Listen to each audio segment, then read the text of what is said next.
السلام علیکم۔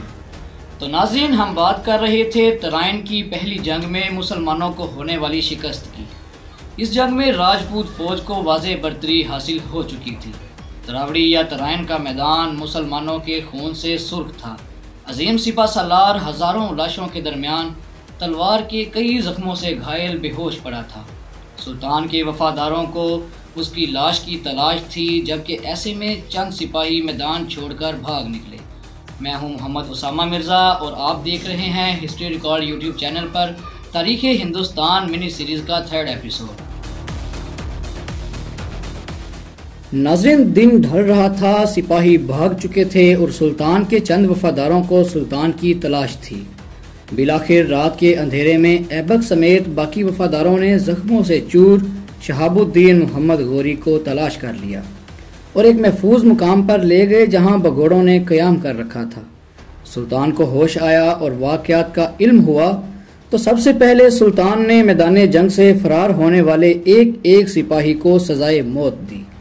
پھر سلطان نے قسم کھائی کہ اب وہ اپنا پھٹا اور آلودہ لباس اس وقت تک نہیں بدلے گا جب تک کہ وہ پرتھوی راج کو شکست نہیں دے سکتا۔ پھر ایسا ہی ہوا۔ سلطان نے وہ آلودہ لباس نہیں بدلا اور غزنی واپس جا کر 1,20,000 سپاہیوں پر مشتمل فوج تیار کی۔ غوری مورخ منہاج سراج اور تاریخ فرشتہ کے مطابق سلطان شہاب الدین کی فوج میں تقریباً 40,000 گھڑ سوار، 10,000 تیر انداز اور باقی پیدل فوج شامل تھی، جبکہ مقابلے میں تقریباً 2 گنا بڑی راجپوتوں کی فوج تھی، جن میں 3 لاکھ پیدل اور گھڑ سواروں کے علاوہ 3,000 کے قریب ہاتھی بھی شامل تھے۔ جبکہ ہندو مورخین کا اعتراض ہے کہ پرتھوی راج کی فوج بڑی تو تھی مگر اتنی بڑی ہرگز نہیں تھی۔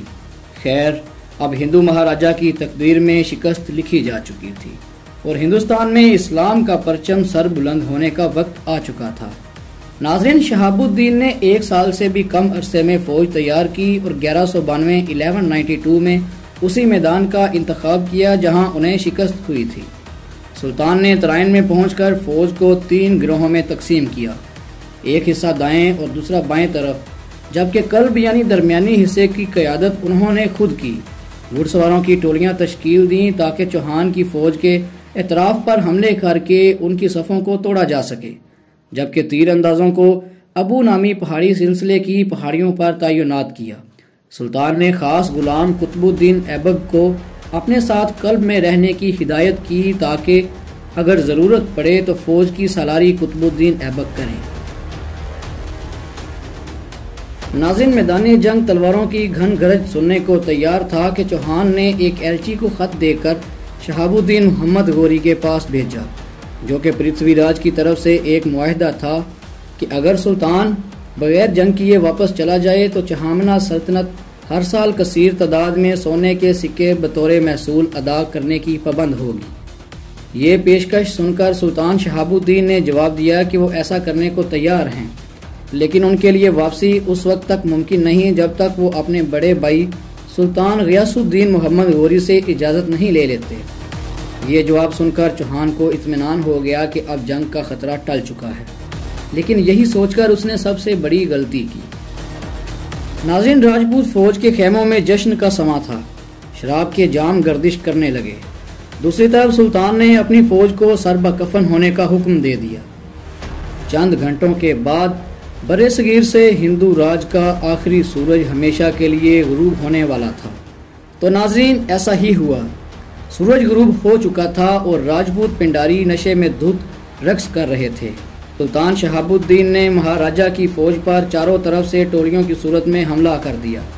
نشے کی حالت میں راجپوت حواس تو کھو ہی بیٹھے تھے، لیکن اس کے ساتھ ساتھ دہلی و اجمیر کی راجدھانی بھی ان کے ہاتھ سے نکل چکی تھی۔